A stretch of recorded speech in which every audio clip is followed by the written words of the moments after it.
how do we move somebody from like a casual acquaintance to a close friend?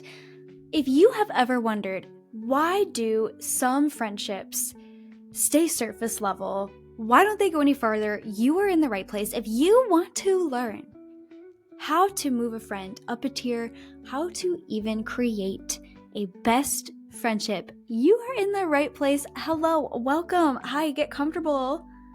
Let's dive into it. So today we're going to be breaking down the tiers of friendship, what moves somebody from a casual friend to a confidant, and how you can intentionally deepen your closest friendships. And I'm even going to give y'all a blueprint for how to create a best friendship. And for those of you that don't know me, hi, I'm a social, wow, I didn't say my name. For those of you that don't know me, hi, I'm Jewel, and I am a social connection expert, and I have spent over 5,000 hours coaching individuals from all over the world on high-functioning social anxiety, on meaningful friendships. I've spent the past 5 years obsessed with this topic, studying everything I can about it.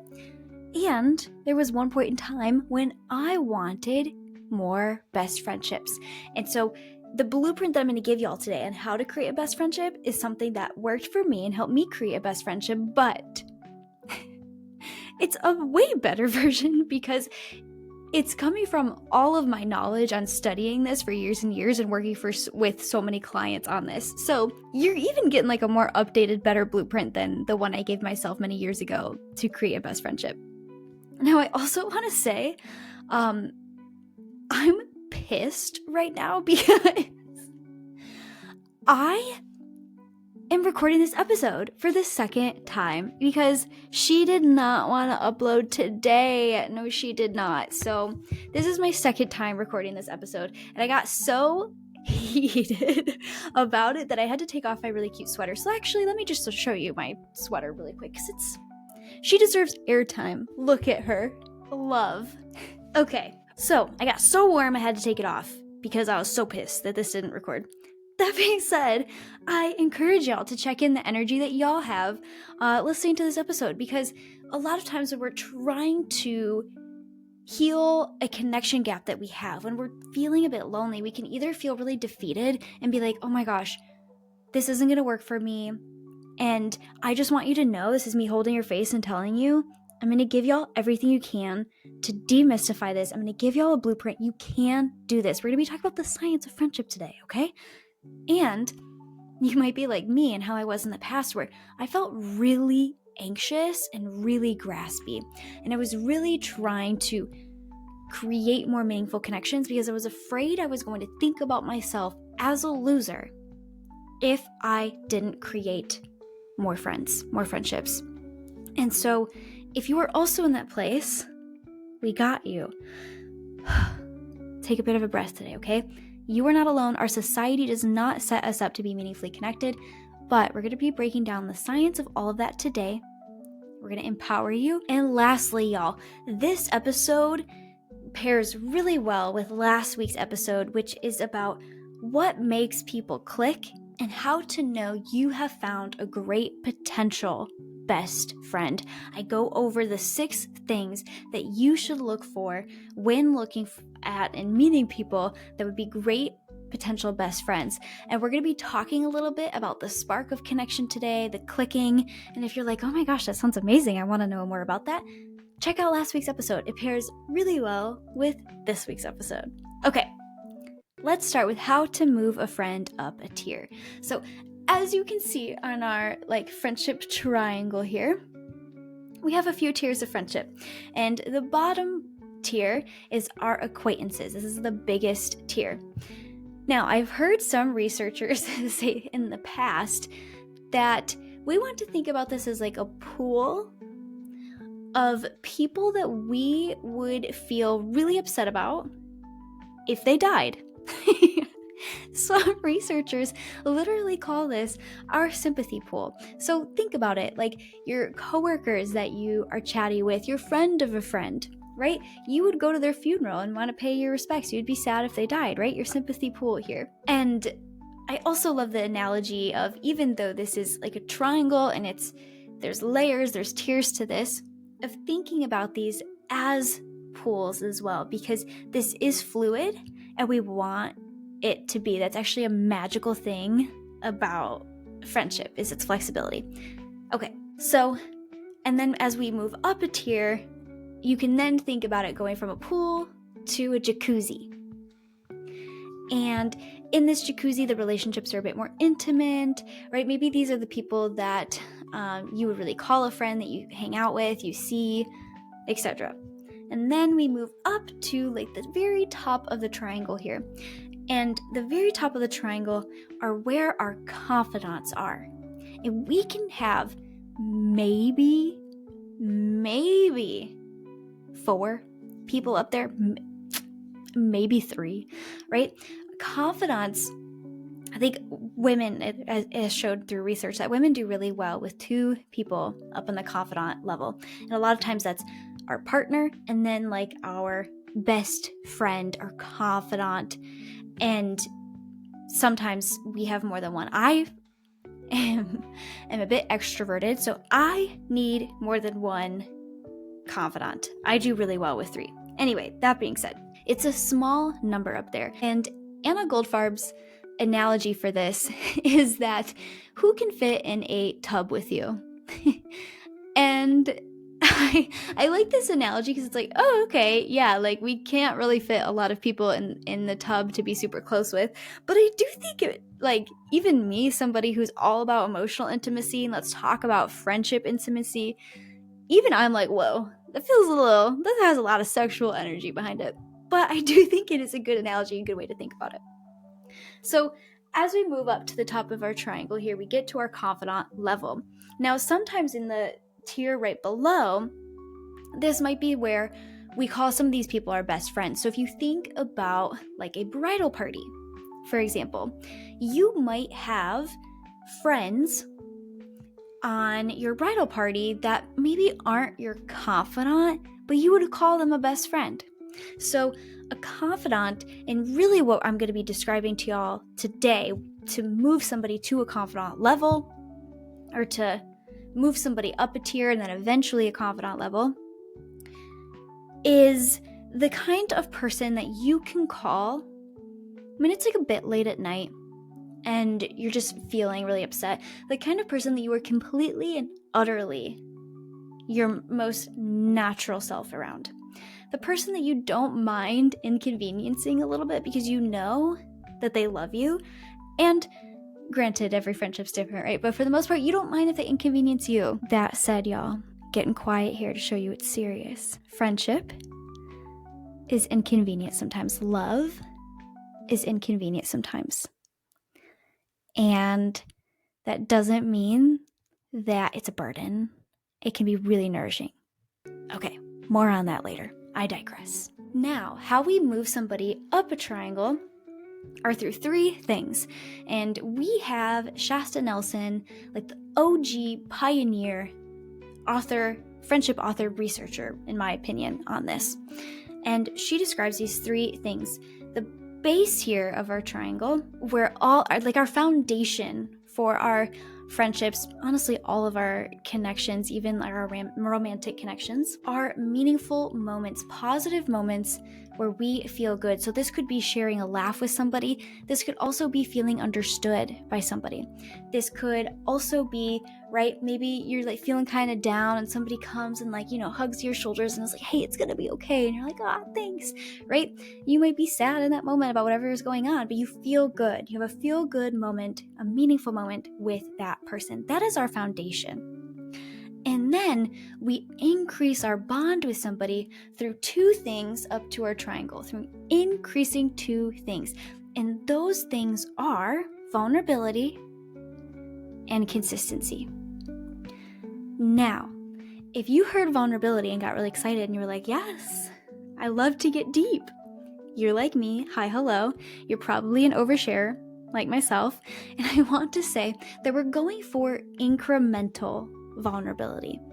And this is important because if we meet somebody and we trauma dump on them, we could actually make them feel really unsafe.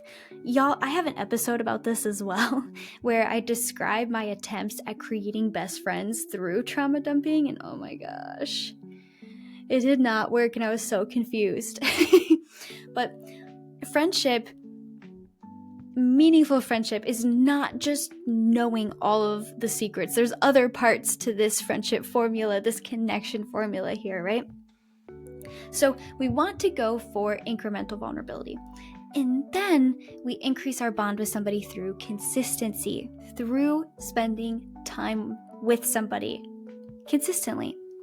Now, one of you, I just know, is hearing this and you're like, okay, but I have a friend and we see each other like 3 times a year. I feel so close to her, Jewel, so I don't know if consistency is really important.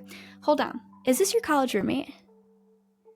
Is this somebody that you have a lot of history with? That's consistency, babe. And when we have a lot of history built up with somebody, we normally have a lot of hours, we have a lot of memories, we have a lot of meaningful moments, a lot of vulnerable moments with this person built up. And so our brain has this thing called emotional memory. We can feel really close to them because we already have that emotional investment, all of this time together built up. And if you imagine like a bank account, that bank account has already really grown. And so we can just like tap into it and like feel good. Now, time is not the only thing. Again, there's other stuff on this triangle here. Time is not the only thing that creates a bond with somebody, but it is important, right? Researcher Jeffrey Hall suggests that investing 300 hours together is what helps somebody achieve like a confidant-level status. And if you're like, 300 hours, oh my gosh, this can't happen for me. I can't do this. Yes, you can. And again, I got you, okay? We have a blueprint. But before we get to that blueprint, I want to offer, if you think you don't have time, I want you to realize 2 big things. 1, you'll probably have a lot more time if you put a screen time blocker on your phone. And look, I am not judging you. I am not shaming you at all, my dear friend. These things that we carry around are wired to be addicting and to suck up our time. But we might think that we're taking a moment to relax and to scroll. And I'm not saying that it's always not the case, but when we are scrolling, a lot of times we're just getting hit with so much. It can actually be overstimulating. And again, it can suck up a lot of our time. And so I would really recommend having a screen time app on your phone. I like Opal, that blocks your phone for a bit. So that way you have capacity a bit more to think and engage with other people. And you're not having this big time suck on you. The other thing I want you to know is that connection is energizing. It's energizing, okay? The longest study on happiness by Harvard, by anybody, the longest study in history, found that the quality of your relationships was the number 1 determinant of your health and well-being, even in the face of adversity. Good relationships, connection, okay? And why is this? Because connection is stress relieving. Okay, there is this thing called social prescribing in the UK where they are giving people social prescriptions, where they are going in community and doing things like swimming, like nature walking, like art classes, etc. Okay, they're doing things together in community. And yes, is part of it like being in nature and etc.? Yeah, definitely. But the community aspect of it is so helpful for our mental health. I want y'all to realize that if you invest in your connections, you are investing in your well-being, in your mental focus, and your ability to calm down after stress. Okay, and think about it. How much more mental focus do you have if you're like a little bit calmer and you feel supported? Massive difference for this girl right here. So when you think about it that way, connection can create time. Now, I know that everybody has a different situation, and you might be like, yeah, but I hear you. We're going to be talking about a blueprint again today to help you move somebody up a tier, to help create that confidant level friendship. And I just want you to expand your capacity to feel connected. I know everybody has a different situation. Hopefully the tips that we talk about today are going to be really helpful for doing so. So how I would increase consistency with somebody, especially if I have no time, which y'all, I really don't have a lot of time right now, are through a couple of things. You can do this through building friendship into your routine. The way it's off your mental load and something that's like already planned into your day. And if you are really tight for time, here is one thing that I do while I am really tight for time. So I have been going on little walks. It's cold as hell over here in Michigan. America's high five, frozen. The mitten, so cold. We have frostbite. So while it's been really cold over here, I've been walking on the treadmill. And what I have been doing is when I go on a little walk, I call somebody. I have time to move my body, time to connect. So building it into your routine is absolutely huge. And you would be surprised, y'all, how people really do want to do this. They want to have a weekly game night or a bi-weekly game night, etc. And one of my favorite stories that I saw on Reddit can really show how fun and easy this can be. And it's where these 3 girls take turns hosting and bouncing from house to house. And what they do is they watch a free yoga video on YouTube together. And then whoever is hosting the yoga YouTube video that week has like cheap snacks, and they rotate every single week. What? Love. Moving your body, saving money, and connecting. Can you imagine, y'all? So there are things that we can do. That one right there, I think, is so big. And it includes something that you might be wanting to hold yourself accountable for. So another huge thing that you can do that, in my opinion, is such a huge hack when it comes to creating more time with somebody is, let's say you reach out to a friend and then you're going to get coffee. When you are at the coffee shop, before you leave the coffee shop, get out your phone, open your calendar, and plan the next time you will get together with that person before you leave. I am not a fan of the logistics of texting back and forth and figuring out a time to get together, okay? And a lot of times too, especially with a newer friendship that takes with momentum, we're like, oh yes, let me find a time that works for you. When really, when we have like close friendships, we're just like, hey, are you free? Right? We get to that point. So especially in the beginning of a new friendship, I think it's so helpful. But even for the friendships that you've had for years and years, plan the next time you will see them before you leave. Such a hack. Another thing that I think is really awesome are these like themed nights that I see people doing. They do take more extra work, but having like a themed night, an activity, a craft night, whatever it might be, super fun. So for increasing vulnerability and moving somebody up that way, we want to go for incremental vulnerability. And this is huge, especially for those of you like me that were like trauma dumping on people, trying to get really close in the past. This is really helpful. And so what you want to do is you want to think about, and you can even do it in the car on your way, you want to think about, what do I want to get to know more about this person? What do I want to understand about them more? And then ask yourself, what do I want them to know more of about me? Those don't sound grammatically correct. But anyway, so asking yourself questions like that and sharing more with that person every single time, super helpful. And then another thing that you can do, which really goes with the foundation of friendship here, is to express appreciation, right? Feeling valued is so huge. It's one of the best gifts you could give somebody, and it encourages mutual investment in the relationship as well. So hitting on that meaningful moments there, expressing appreciation, like, hey, I really appreciate how you listened to me talk about my struggles with XYZ, or I really appreciate how affirming you are. I just want you to know that. Goes such a long way. So with these general tips in mind, I want to give y'all literally the steps that I would do today if I wanted to create a new best friendship before it warms up outside. This is what I would do. So step 1, I would pick and prioritize who I'm going to be investing in. And there's a couple ways that you can go about this. So if you are brand new to a city, you just moved and you're like, okay, I want to find a new friend around here, like a new best friend around here, I would prioritize going to groups, events of things that you are interested in, specifically groups that meet rather consistently, right? Don't just go to like one night, not that those aren't helpful, but like a one night event.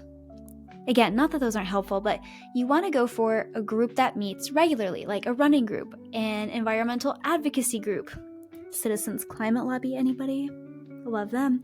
A bowling club, a book club, nature walks. They don't say bowling club, they say bowling league. Anyway, join a group that's centered around one of your interests or even one of the things that you want to do more of, like working out, right?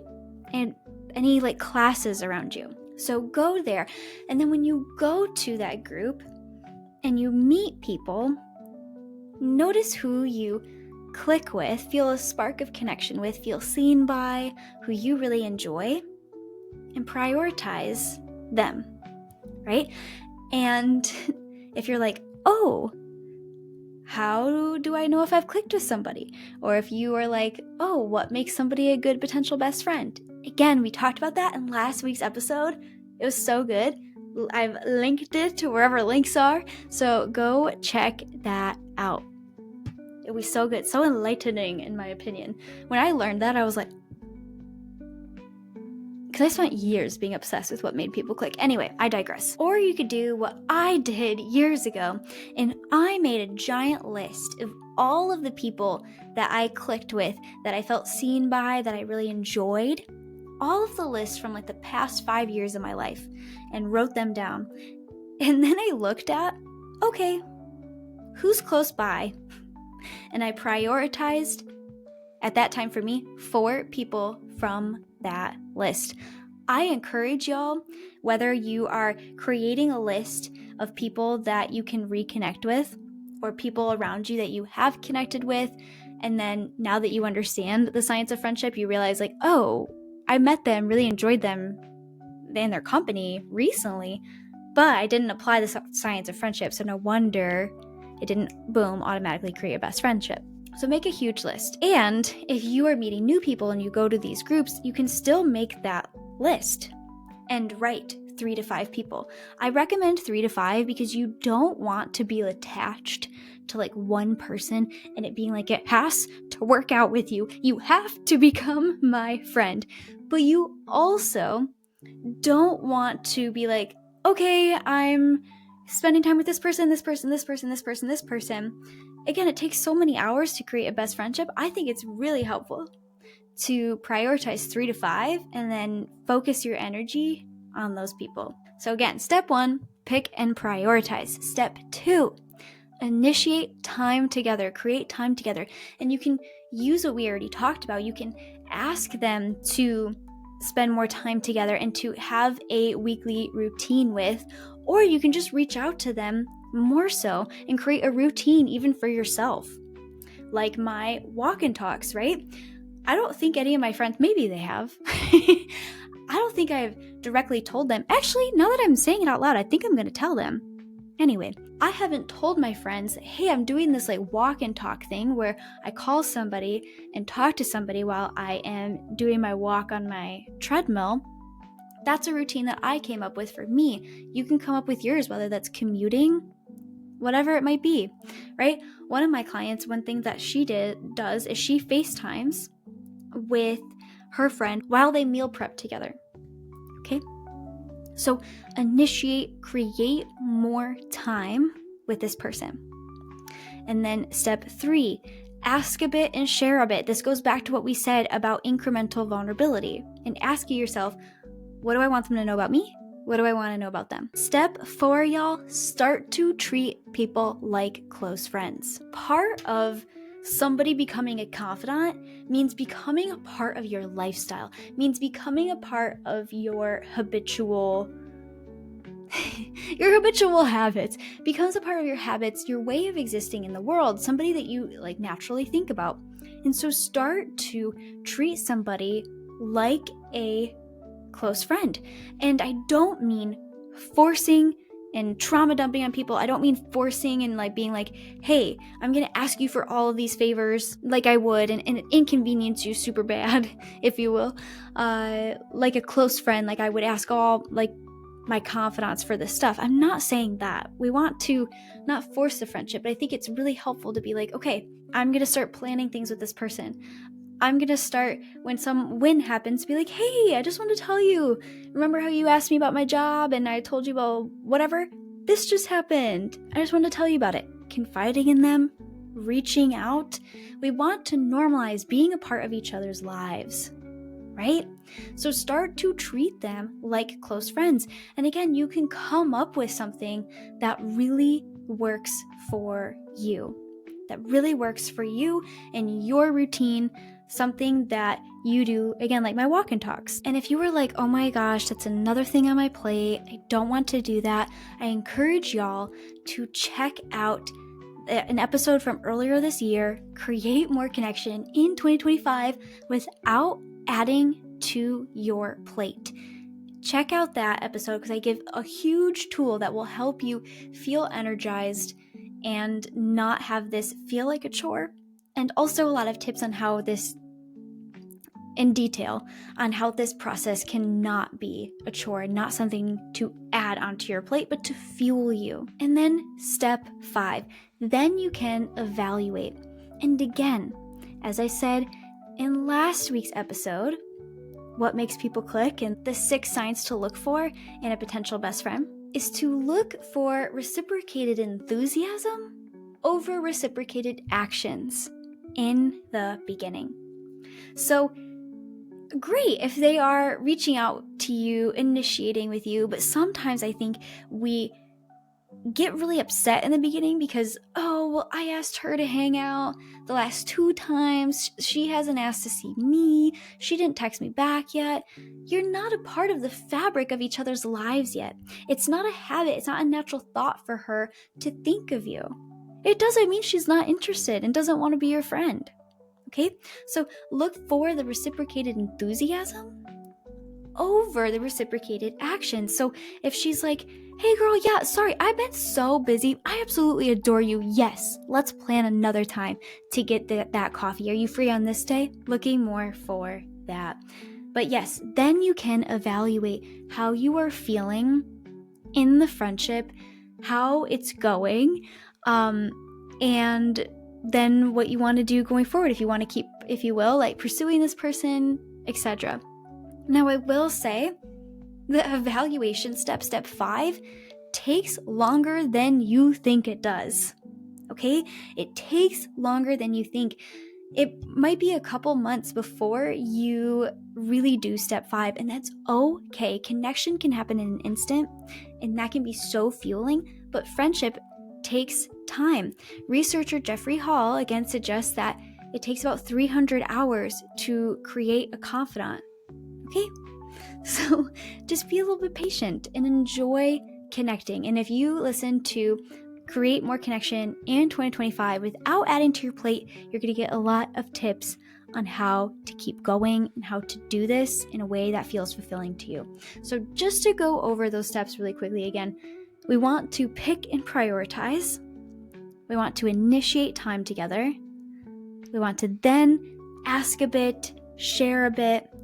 Then step 4, we want to treat people like close friends. We want to start to treat people like close friends. And then step 5, okay? So y'all, this is the blueprint. This is exactly what I would do to create a new best friendship if I were pursuing that right here, right now in 2025.